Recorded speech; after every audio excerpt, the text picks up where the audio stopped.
होळी रे होळी पुरणाची पोळी असं प्रत्येकजणच म्हणतात. होळीच काय पण आपल्या महाराष्ट्रामध्ये कुठलाही सण असला की पुरणाची पोळी ही आलीच. पुरणपोळी बिना ना कुठलाही सण आपल्याला अधुरा अधुरा असं वाटतो. आता ही पुरणपोळी ना खायला प्रत्येकालाच आवडते, पण जर बनवायचं म्हटलं ना सगळ्यांनाच अवघड वाटतं. पण जर काही छोट्या-मोठ्या ट्रिक्स आणि टिप्स तुम्ही जर लक्षात ठेवलं ना, तर चपातीपेक्षा सुद्धा ही पुरणपोळी बनवणं अगदी सोपं होऊन जाईल. अगदी टम्म फुगलेली, गुबगुबीत, कडेपर्यंत सारण भरलेली आणि अगदी मऊ लुसलुशीत ओठाने तोडता येईल एवढी ही मऊ लुसलुशीत, अगदी नवशिकेही सहज बनवतील एवढी छान आणि एवढी सोपी ही पुरणपोळी आपली बनवून तयार झालेली आहे. आणि पोळी बघू शकता एकदम काठोकाठ आपलं पुरण भरलेलं आहे. मस्त कागदासारखी एकदम पातळसर अशी ही आपली पुरणपोळी बनवून तयार झालेली.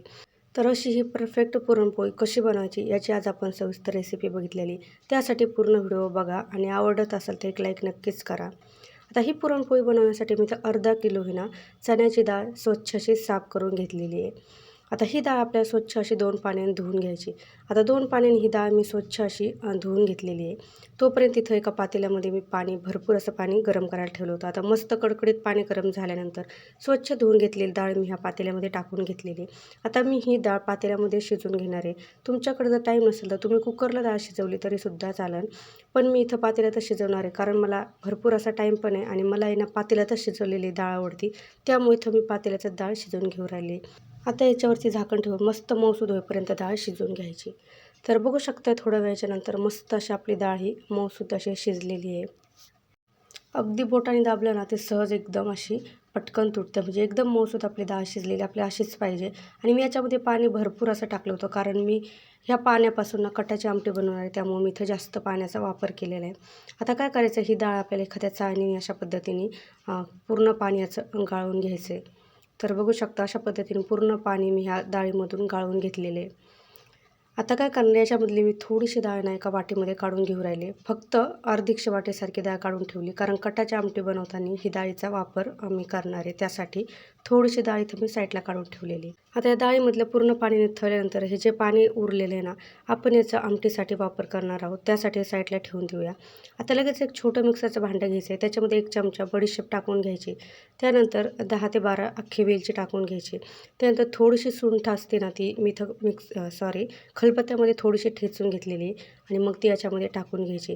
त्यानंतर 1 ते 1.5 चमचा आपल्याला साखर टाकायची, कारण साखर टाकल्यानंतर हे सगळं साहित्य एकदम पटकन बारीक होतं. त्यामुळं आता हे आपल्याला व्यवस्थित असं बारीक करून घ्यायचं. याच्यामुळे छान असा पुरणपोळीला फ्लेवर येतो. आता हे आपण जरा वेळ साईडला ठेवून देऊया. आता जी डाळ आहे ना आपली, ती एका मोठ्या कढईमध्ये काढून घ्यायची आणि त्याच्यामध्ये ना जेवढी डाळ घेतली ना तेवढंच आपल्याला गूळ टाकून घ्यायचं आहे. म्हणजे मी इथं अर्धा किलो डाळ घेतलेली, त्याच्यासाठी अर्धा किलोच गूळ घेतलेला आहे. आणि गूळ हा अशा पद्धतीने बारीक असा चिरून घ्यायचा आहे, म्हणजे पटकन हा मेल्ट होतो किंवा पटकन हा बारीक वितळला जातो. त्यामुळं तर अशा पद्धतीने व्यवस्थित मिक्स करून घ्यायचं आहे. आणि नंतर ही कढई ना आपल्याला गॅसवरती ठेवायची आणि मीडियम ते कमी गॅसवरती हे पूर्ण आपल्याला पुरण तयार करून घ्यायचं आहे. पूर्ण हे आपलं गूळ वितळून घ्यायचं आहे. तर सुरुवातीला बघू शकता थोडंसं जड जातं, पण जसं ना आपला गूळ वितळतो ना तसं मिश्रण पातळ होतं. आपल्याला मिश्रणाला सुटलेलं सगळं पाणी आटून घ्यायचं अशा पद्धतीने. बघू शकता एकदम सहज हा गूळ वितळला जातो. गॅस कसलाही फास्ट करायचं नाही आहे. मीडियम ते कमी गॅसवरती आपल्याला व्यवस्थित हे पुरण आपल्याला व्यवस्थित असं तयार करून घ्यायचं आहे. तर बघू शकता यातलं सुटलेलं पाणी बऱ्यापैकी आटलेलं आहे. आणखी आपण हे पूर्ण जे ओलसरपणा दिसतोय ना, हा गुळाला सुटलेलं पाणी ते सगळं आपलं आटून घ्यायचं आहे. म्हणजे जेवढं पुरण आपण परतून घेऊ ना तेवढं आपलं पुरण पण जास्त वेळ टिकतं आणि चवीला पण एकदम छान लागतं त्यामुळं. तर बघू शकता अशा पद्धतीने मी पूर्ण हे एकजीव करून घेतलेलं आहे. पूर्ण यातलं पाणीसुद्धा आटलेलं आहे, तुम्ही बघू शकताय.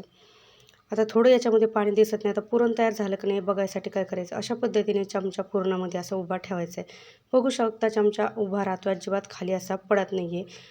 म्हणजे आपलं हे पुरण एकदम परफेक्ट असं तयार झालेलं आहे. आता लगेच आपल्याला लास्टमध्ये काय करायचं आहे, की आपण जे सुंठ वेलचीचा पावडर तयार करून घेतला होता ना, बडीशेप वगैरे, त्याचा पावडर याच्यामध्ये आपल्याला टाकून घ्यायचा आहे आणि व्यवस्थित असं मिक्स करायचं आहे. आता नीट मिक्स केल्यानंतर लास्टमध्ये आपल्याला थोडंसं जायफळ आहे ना, थोडंसंच किसून टाकायचं, म्हणजे याच्यामुळं कसं पुरणपोळी ना पचनाला एकदम हलकी जाते. पोट वगैरे काही दुखत नाही. त्यासाठी आपल्याला थोडंसं ना इथं जायफळ किसून घालायचं अशा पद्धतीने. बघू शकता एकदम थोडंसं मी जायफळ किसून घातलेलं आहे. आता हे सुद्धा आपल्याला व्यवस्थित असं मिक्स करून घ्यायचं 1 ते 2 मिनटं आणि बघू शकता छान असं आपलं पुरण बनवून तयार झालेलं आहे. आता लगेच गॅस बंद करून घ्यायचा आणि ही कढई आपल्याला खाली उतरवून घ्यायची आहे. आता हे पुरण ना जोपर्यंत गरम आहे ना तोपर्यंतच आपल्याला जे पुरण बनवायची चाळणी असते ना त्याने अशा पद्धतीने पुरण एकदम बारीक करून घ्यायचं आहे. अशा पद्धतीने ग्लासाने याला असं वरून बारीक केलं एकदम पटकन हे पुरण बारीक होतं आणि मस्त असं बारीकसर पुरण आपलं बनवून तयार होतं. तर बघू शकता मस्त मऊसूद आणि एकदम बारीक असं पुरण आपलं बनवून तयार झालेलं आहे. आता एका मोठ्या भांड्यामध्ये पुरण भरून ठेवले. आता आपण पोळी बनवण्यासाठी पीठ मळायला घेऊया. त्यासाठी मी त्या गव्हाचं पीठ घेतलेलं आहे. त्याच्यामुळे थोडंसं असं मीठ टाकून घ्यायचं चवीनुसार आणि गव्हाचं पीठ एकदम बारीक 0 नंबरच्या चाळणीनेच आपल्याला एकदम बारीक चाळणीला चाळून घ्यायचं आहे. आता ज्या पाण्याने आपल्याला पीठ मळायचं आहे त्या पाण्यामध्ये थोडंसं इथं हळद टाकून घ्यायचं आहे म्हणजे आपल्या पिठाला छान असा पिवळसर कलर येईल. तुम्ही नाही टाकली तरीसुद्धा चालेल आणि व्यवस्थित असं थोडं थोडं पाणी टाकत एकदम मुलायम किंवा मऊसूत हे पीठ आपल्याला मळून घ्यायचे. जास्त घट्ट अजिबात ठेवायचं नाही, हलकं याला पातळसर मळायचं आहे. आता आपण हे पीठ मुरत वगैरे ठेवणार नाही त्यामुळं काय करायचं आहे असा पाण्याचा हात बुडत बुडत पाण्याचे छिटे थोडंसं पिठामध्ये आपल्याला टाकत टाकत अशा पद्धतीने एकदम एकजीव आणि नरम हे पीठ करून घ्यायचे. तरच आपली पुरणपोळी ना मस्त अशी मऊसूत येणार आहे. आता लास्टमध्ये ना आपल्याला थोडंसं तेल टाकून परत तेलामध्ये 2 ते 3 मिनटं हे पीठ असं एकदम एकजीव करून घ्यायचं आहे. आता पीठ मळून तयार झालेले आता याला मुरत वगैरे ठेवायची काहीच गरज नाही. लगेच आपण याच्या पोळ्या बनवायला सुरुवात करणार आहोत. तर पोळ्या बनवण्यासाठी ना मी इथं चपातीपेक्षा एकदम छोटासा उंडा घेतलेला आहे. अशा पद्धतीने उंड्याची गोल वाटी तयार करून घ्यायची आहे. आणि जेवढा ना आपण पिठाचा उंडा घेतला होता त्याच्यापेक्षा थोडंसं जास्तच पुरण याच्यामध्ये भरून घ्यायचं आहे. तरच आपली ही पुरणपोळी मस्त अशी बनवून तयार होणार आहे. आता व्यवस्थित हे पुरण भरल्यानंतर अशा पद्धतीने ह्याचं तोंड आपल्याला बंद करून घ्यायचं आहे. अशा पद्धतीने ते तोंड दाबून बंद करायचं आहे आणि कोरड्या पिठामध्ये परत हे बुडवून घ्यायचं आहे. आता पुरणपोळी लाटताना ना मध्ये अजिबात आपल्याला लाटायचं नाही. अशा पद्धतीने लाटणं कडेकडेने लाटणं फिरवत ही पोळी आपल्याला मस्त अशी गोलसर लाटून घ्यायची आणि कडेनेच लाटणं फिरवत राहायचं आहे. म्हणजे मध्ये आपोआप अशी पातळ होते आणि एकदम पातळसर ही आपल्याला लाटून घ्यायची. तर बघू शकता कडेकडेने लाटणं फिरवत ना छान अशी पातळसर मी ही पोळी लाटून घेतलेली तुम्ही बघू शकता. छान अशी पातळ आपली पोळी लाटून तयार झालेली आहे. आता पोळी ना शेकण्यासाठी इथं गॅसवरती तवा गरम करायला ठेवला होता.